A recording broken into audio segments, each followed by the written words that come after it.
नमस्कार मित्रांनो, जय खानदेश. मित्रांनो, हा साप आपल्याकडे परड म्हटले जातं. काही भागात वेगवेगळे नाव आहेत मित्रांनो याचे आले. हे सोडा बाकीचे, पण आपल्याकडे व्यक्तींना समजलं परड याला म्हणतात. तसेच याला मराठीमध्ये घोणस म्हटलं जातं. रसल वायपर इंग्रजीमध्ये म्हटलं जातं. मित्रांनो, हा जो साप आहे हा भरपूर विषारी आहे. याची लांबी सरासरी 100 सेंटीमीटर म्हणजेच 3 फूट 3 इंच एवढी असू शकते. अधिक लांबी याची 180 म्हणजेच सेंटीमीटर म्हणजेच 5 फूट 11 इंच एवढी असू शकते. याचा रंग आणि आकार तुम्हाला सांगतो मित्रांनो. तपकीर, त्यावर पांढरी किनार असलेले गडद तपकिरी गोल ठिपक्यांचे 3 रांगा, पांढरा स्थूल गोलाकार शरीर आणि आखूड शेपूट, चपटे त्रिकोणी डोके, मोठ्या नाकपुड्या, डोळ्यांची बाहुली उभी. हा साप कुकराच्या शिट्टीसारखा आवाज करतो मित्रांनो. आपल्या खानदेशात याला परेड असे म्हणतात. मित्रांनो, हा साप भयंकर विषारी असतो, तरी पकडत असताना सावधान आणि मारू नका मित्रांनो. याला दिसला तर कुठे, हा जोपर्यंत याला धोका वाटत नाही तोपर्यंत हा डंस किंवा चावा घेत नाही मित्रांनो. याचे प्रजनन मे-जुलै दरम्यान 6 किंवा 63 पिल्लांना जन्म देऊ शकते.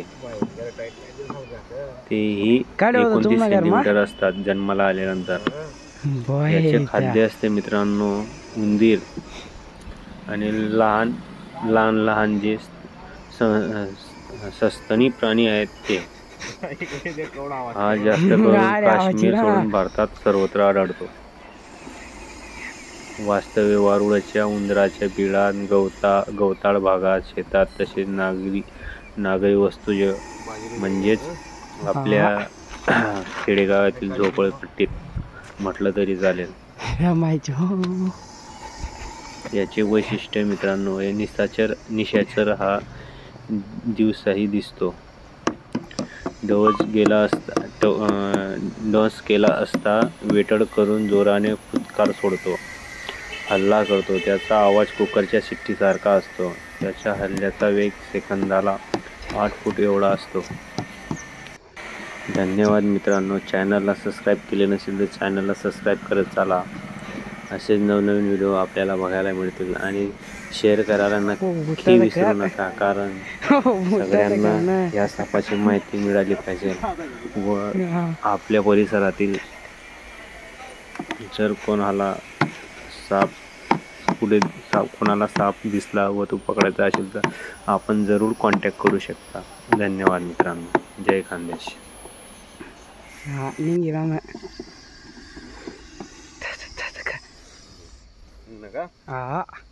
मोबाईल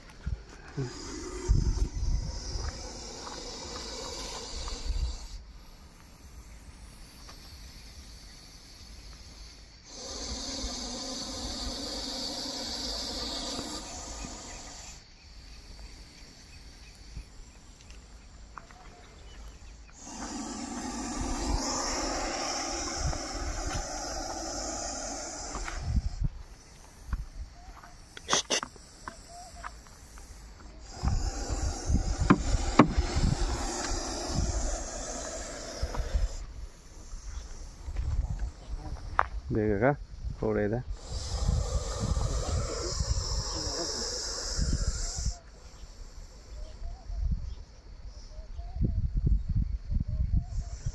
थोड़ा है देखा ना. बेकार डोस करत बरं ते. हा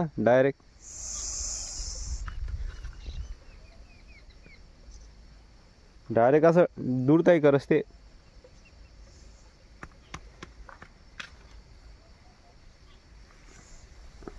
गैर विषारी रासाई घोणस म्हणतस रे मराठी मा, आणि इंग्रजी मध्ये कॉमन क्रेत म्हणतस.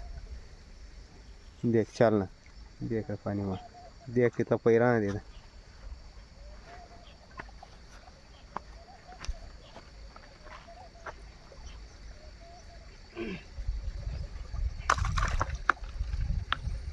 ते डबल पॅक करीशी आणि ते पिशवी उचलेले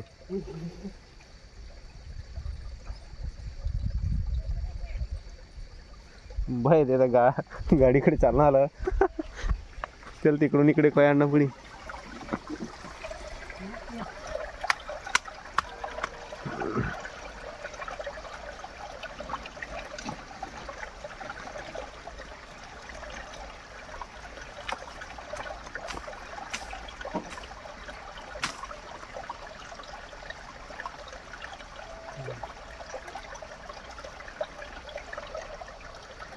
तेवढं आहे का ना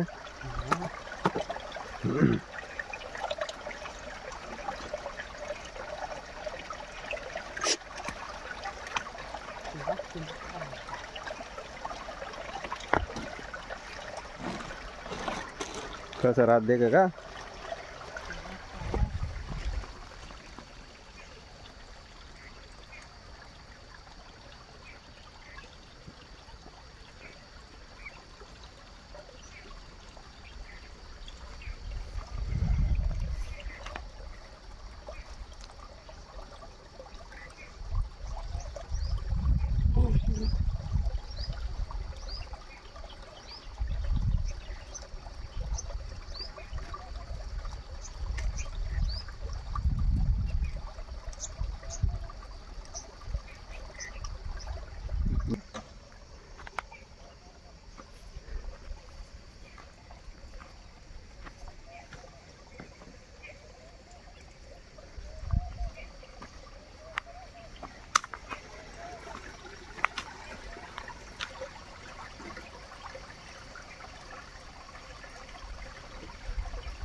चल ना घे जाऊ दे